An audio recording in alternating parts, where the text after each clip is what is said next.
Hey there, my name is ZW Buckley, and welcome to a new episode of EQ&A, my series where I answer your biggest music questions and help you balance out your music production skills. Get the balance right. Get the balance right. If you have a music question that you'd like me to answer in next month's episode of EQ&A, all you have to do is reply to the pinned comment below this video with your question. A new episode of EQ&A will premiere on the final Friday of every month, so make sure that you're subscribed, and if you want to be notified when it comes out, click the little bell icon. Let's jump into today's episode.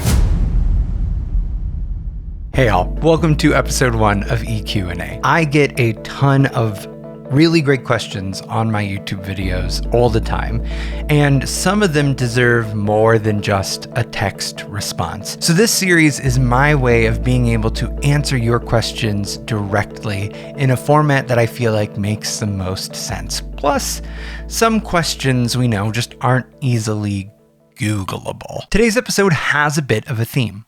While I got a wide array of questions, and I'm going to answer a wide array of questions, in particular, I got mostly questions about mixing and how to turn a 4-bar loop into a whole song. And so really we're just, talking about the entire production pipeline from idea to finished track, which is a great topic for the very first episode of something. Thanks, guys. So I say, let's just get started. So the first question comes from Jabstep5739. Hey bro, love the channel. How should I approach with adding layers of melody? Melody is not my strong suit, but I wish to get better at it. 1, thank you for the kind words. 2, the way I want to answer this question is think about a picture. Any good, well-composed image has 3 parts. There is a background, a middle ground, and a foreground. And the foreground is usually the main focus of that image. And we should really think about our songs the same way. Your melody is that foreground. It is the focal point of the image. Say there is a picture of a person. Hey there. And there's another person who's going to be in that picture. The photographer would be doing kind of a bad job if that other person was just standing directly behind the first person.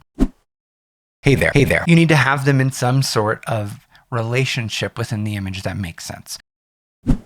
Hey there. So generally, I would say keep with just one main focus of your image, one melody. But if there are moments where you want to layer melodies on top of one another, think about the relationship between those melodies and give each of them space to be seen or heard by the listener. Okay, so for our next question, Cond1E, I think I'm saying that right, I don't know, asks, in your opinion, what is the hardest part of mixing that you think in general isn't taught well? I have been literally thinking about how I want to answer this question for at least a week now.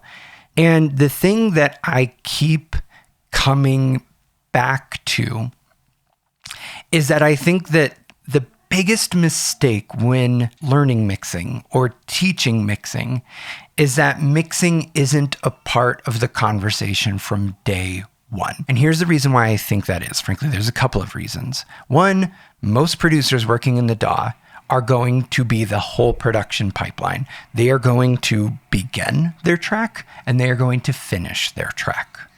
And what happens is that producers tend to build up a lot of skills around production, songwriting, arranging, synthesis, sampling. And mixing keeps getting pushed off to the end, in part because a lot of the language around mixing is tangled up in mysticism as if it's something that's impossible to do. And so we kind of end up with this skill imbalance with a lot of producers. It's as if a bodybuilder is constantly working on their arms, but they keep skipping leg day. Eventually, you're going to wonder why 50 pounds of ham is on top of 2 hot dogs. That's so fucking weird. You see that imbalance. You experience that imbalance. And then it takes a lot of work to build up the skills around mixing without dealing with a ton of discouragement. Now, the other reason why I think it's a mistake to not learn or teach mixing from day one has everything to do with the fact that mixing informs the other parts of the process and vice versa. By which I mean that you can't mix away major structural problems in a song. Those problems ideally should be taken care of earlier in the production pipeline. Now, historically, that has just been a problem that mixing engineers deal with because it generally was that artists and mixing engineers were two separate people entirely at different stages of the pipeline. However, all of us are working in the DAW and we are one and the same, which means that if you can make smart choices when arranging your song, you can have an easier time when mixing. If you have an understanding of mixing and the whole production pipeline, then you can make choices earlier in the process that set you up for success for later in the process. It was a great question and required a bit of a long answer. Okay, so I have a couple of similar questions that I'm going to answer together. The first one here comes from Chloe Goblin Queen. Thank you so much. It's great to have royalty up in the chat. My creativity is pretty solid, but I always get stuck in the process of turning a really good 4 or 8 bar loop I make into a full song. There are videos out there that I've watched on the topic, but something about your style of explaining, teaching is easier for my brain to follow. Would love some advice. Thanks. Thank you, first off, for having such kind words about how I teach. And just, I guess, talk. 2 hot dogs. Now I'm going to bundle Chloe's question in with a question from G3B3X. Gebex, if it's meant to be an E, I'm unsure. When I make a musical idea, I make an 8 or a 16 bar loop and then get stuck. How do I break free and turn my loops into full songs? Okay, these are great questions, and frankly, they're super, super common questions that I get. The problem is context. When you've created a 4, 8, or 16 bar loop, you have created a single cohesive idea, and you are limited to just the context of that idea. Now you're trying to scale up to the context of a whole song, but to do that normally would require you to write a whole nother idea and hope that it gels well together with that idea, and then kind of keep blocking up. Building blocking? Keep creating building blocks until you've reached the level of a song. Instead, I think that you should just skip all that middle and go straight to the level of the song. So here's how you do that. You use markers in your DAW to arbitrarily set an arrangement on the timeline. I say arbitrarily because you shouldn't put any pressure on yourself here. You can just change this at any point. Then from your existing musical idea, copy over any parts that can be used in other sections. And of course, you're going to repeat sections. Let's say the idea that you came up with is going to be your drop. Copy it into every place a drop is going to be. Are you going to reuse the drums in another segment? Copy the drums over there. Fill in as many gaps with existing material as you can, but don't feel the pressure to fill in everything. That's not the point. Once you've done that, look at your entire timeline. You now have the context of an entire song to think about. So instead of being, how do I come up with an idea that gels with this 16 bar loop? You can think instead, okay, so I've got my drop here, and I know that I want to reuse the drums in the breakdown that follows, but thinking about the fact that after the breakdown, I want to go to some sort of verse. How do I create a transition that's interesting? And I know the verse I want to talk about right now is really frenetic and full of movement, so maybe my verse should be something. You see that a train of thought begins, and it becomes easy to generate ideas because now you're not trying to do the dreaded blank page twice in a row, and instead you have context. You have a potential song arrangement, and you can just start filling that in. As far as I'm concerned, this is a very easy and actionable way to do this that is not dependent upon the genre that you are working in. Hopefully that helps you both. Okay, let's move back to some mixing questions. So Nova Meadows asks, what's your workflow like for mixing? So as far as my workflow goes for mixing, I do tend to mix as I go since I am the one producing and mixing my music. And what that generally looks like from the start is usually I am filtering out unnecessary low end from instruments that aren't my kick drum or my bass. I'm also leveling all the time to try to keep a rough balance. Now, when I switch over into proper mixing mode and I decide that I am finished indeed with the arrangement and the production side of things, then I will tend to go over with more of a fine-tooth comb each of my tracks. I will try to reduce any resonances that build up. I will then usually do serial compression. I'll start with a peak compressor and then move on to just a more general compressor to even out ambiances. And then if I'm doing any sort of saturation, I'll usually do it after that stage as well. Then from there, I'll work on submixes, meaning I'll group all my synths together, or if I'm using multiple different types of drums, group those together. And again, EQ, compression, and I'll be checking in mono a lot to make sure that I'm not causing crazy comb filtering to happen. And then from there, it's usually just a very simple mastering process. And one thing I think that is maybe worth noting, because a lot of the mystique around mixing has to do with tools. I mix with 100% stock Ableton plugins. The only plugin that I use that is not stock Ableton Live is the free Uline loudness meter, so I can check the LUFS at the end. That's it. I'm actually going to ask you a question. I have thought about releasing a mixing template and then maybe a very, very short course bundled with it on that approach, since I use all stock tools. Would that be something you'd be interested in? Let me know in the comments below. If enough people are like, heck yeah, I want that, I'd probably put it together. This question is from Bebop with like 6 P's. I love that. Bop.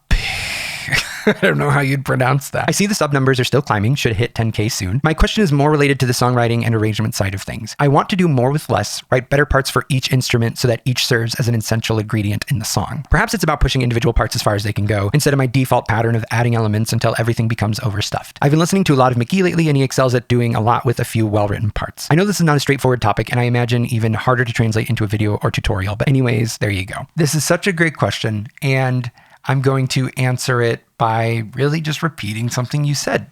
You should push every part as far as it can go. So ask yourself, how can I make what I have more expressive so that I can play the other parts of my song? Hopefully that's sending red flags off in your brain that screams automation, because that's exactly it. Automation is our friend. Almost every virtual instrument has a ton of parameters that you can automate. If you work with stock Ableton Live devices a ton like I do, you can automate pretty much anything. You're going to find that a single instrument has a pretty darn wide range, even if it's a very simple synth patch. This approach will also make your songs more coherent overall.